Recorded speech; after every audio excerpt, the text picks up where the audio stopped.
Ei, vem cá. Você já teve a sensação de que você estava falando uma outra língua com seu parceiro ou com a sua parceira? Você já teve a sensação de chegar com uma queixa e sair com duas? Ou de, às vezes, estar com um problema que é desse tamanho, bem pequenininho, e quando termina, olha, o problema virou uma bola gigante? Não é só você, não. Eu acho que a maioria dos problemas de conflitos de casais que eu recebo aqui no consultório se dá sobre isso. E o que é que geralmente tem aí? Qual é o X da questão? A comunicação. Será que vocês estão falando a mesma língua? Comunicação é uma coisa muito subjetiva, né? A gente sabe o que a gente falou, a gente nunca sabe o que o outro ouviu. Porque na vida a gente não reage ao que acontece, a gente reage ao que a gente interpreta do que acontece. E aí é onde o bicho pega, é onde a coisa fica séria. Afinal de contas, a cabeça do outro é um outro mundo, ele pode interpretar muita coisa, né? Digamos que eu chego pro meu marido e digo assim, tô muito chateada. Você não me dá atenção. Qual a tendência maior? Talvez ele olhe assim e pense, louca, né? De onde é que essa mulher tirou isso? Porque na cabeça dele, né, nessa hora, vão começar a vir flashes de tudo que ele entende por atenção, de todas as formas que para ele demonstra a atenção dele por mim, só que eu posso estar falando de uma coisa completamente diferente. Mas se eu olho para ele e digo assim, olha, quando eu tô falando com você, que você fica mexendo no celular, eu fico chateada, eu me sinto desrespeitada. Percebe como a coisa começou a clarear? Como já começou a ficar um pouquinho mais claro? As nossas percepções de vida, né? O que eu entendo por atenção, cuidado, amor, afeto, é muito diferente do que aquele outro entende. E existe uma tendência muito grande a gente achar que está óbvio, né? As pessoas dizem pra mim, Carol, mas estava óbvio. Não estava não, né? E eu lhe digo mais, se aquilo é importante para você, é da sua responsabilidade comunicar da maneira mais assertiva possível. Uma comunicação assertiva, ela não garante que não vai haver conflitos, de forma alguma, e nem garante a resolução de todos eles, afinal de contas, não tem dois, tem dois. Mas vamos combinar que faz muita diferença, né? A maneira como a gente enxerga as coisas faz muita diferença. Digamos que você olha pra mim e você manda uma mensagem pra mim pelo WhatsApp, tá? Carol, tô precisando de você, é importante, é urgente, me ajude. E fica lá, azulzinho, que eu tô só lendo. Talvez você experimente, né, sentimentos como sensação de abandono, de falta de cuidado, né, de falta de afeto, e aí você fique bravo, triste. Mas aí eu olho pra você e digo assim, poxa, me desculpa, fui assaltada, estou sem telefone. Se a gente para pra pensar, a sua necessidade, ela não foi sanada, né, você continuou sem ter sido assistido nessa hora. Só que qual é a diferença? Não foi pessoal.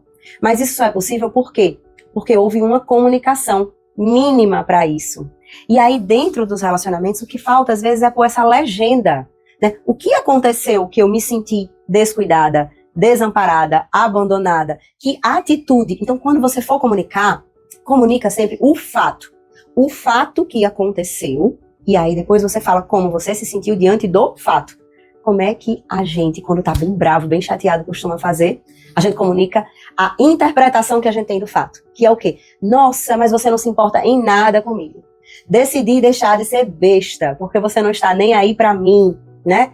E aí essa pessoa fica lá, sem entender nada. E o que é que acontece quando alguém fala pra mim algo que não entendo, que não faz sentido? Eu invalido me fechando, né? Eu invalido atacando. E aí, se era uma queixa de falta de atenção, então a gente fica com duas, né? Porque se eu já estava com falta de atenção quando eu falei algo que não fazia sentido, isso só fez aumentar. A maioria das brigas mais sérias ou mais longas que acontecem dentro das relações costumam vir de motivos muito pequenos. Por quê? Porque quando acontece algo muito grandioso, qual é a tendência maior que aconteça? É que aquela pessoa que fez aquilo entenda, né? E se responsabilize. Se o outro vai desculpar, se vai haver aí uma reparação do dano ou não, depende. Mas, pelo menos, ficou claro quem era o culpado. Mas, a maioria das vezes, os dois têm a sua responsabilidade, os dois têm a sua parcela de razão, né, ou de erro, ou às vezes apenas vivências, né, pontos de vista diferentes. Então, gente, pelo amor de Deus, coloca a legenda, né, fala como você interpreta, a gente não tá na quinta série, né, essa coisa do ele deveria saber. Na internet a gente vê muito essa coisa do namore alguém que basta, que vai entender você com uma piscadela de pestanas, que vai entender o que você sente, o que você diz, o que você pensa.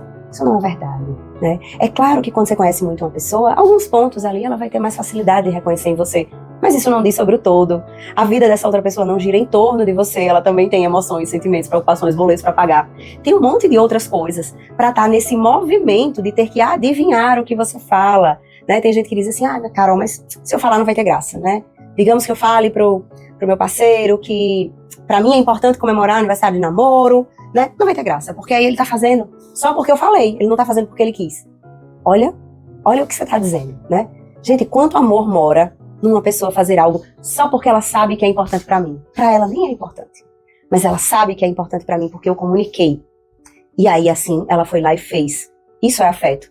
Só que às vezes a gente fica querendo o afeto naquela caixinha, naquele molde tão perfeito que a gente deixa de construir uma boa relação, uma relação sólida, né? E uma relação sólida precisa ser uma relação em que tem o diálogo, em que você valida os seus desejos, suas vontades, as suas faltas verbalmente, de uma maneira adulta, que você comunica isso com clareza.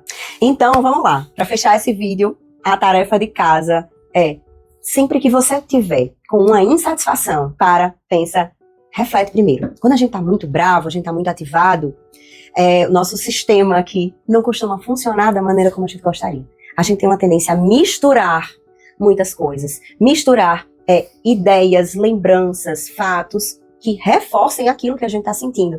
Sabe aquela pessoa que você tá com raiva e aí você se lembra, né, de 1983, em que aquela pessoa foi lá e fez aquilo que você não gostou? É quase isso. E aí isso vem com muita intensidade e às vezes faz zero sentido pro outro. Então, pensa. Tô incomodado com o quê? O que é que aconteceu? Vou descrever o fato e vou comunicar isso. Se autorregula primeiro, né? Como querer que o outro te entenda se você não teve o cuidado de se fazer entender primeiro? Então, pensa, né? Se precisar de um tempinho maior, isso é uma coisa muito importante, inclusive nas relações atuais. Antigamente, a gente tinha que esperar um tempo para se comunicar com alguém, né? O tempo de chegar até um telefone, de encontrar essa pessoa. Hoje em dia, a gente pega o celular, não precisa nem digitar, porque até no digitar você elabora um pouquinho e dá tempo de se regular um pouco. Não precisa nem digitar. Basta apertar o botãozinho do áudio e sair vomitando tudo. Olha que risco, né? Você tem o risco aí de ser impulsiva, né? De ser impulsivo, agressivo, e aí depois fica com duas queixas. O problema que você tava e o problema que veio depois. Então, respira, pensa. Mas é porque eu quero dizer um monte de coisa. Tudo bem, mas pensa primeiro. Se amanhã você não tiver vontade de dizer esse monte de coisa, você diz. Mas aí você pensa, vai lá, se comunica de uma forma mais assertiva. E se aquilo não tiver jeito, pelo menos você vai ter a sensação em paz que você fez o que você podia sobre aquilo. Tá bom? Espero que faça sentido pra vocês.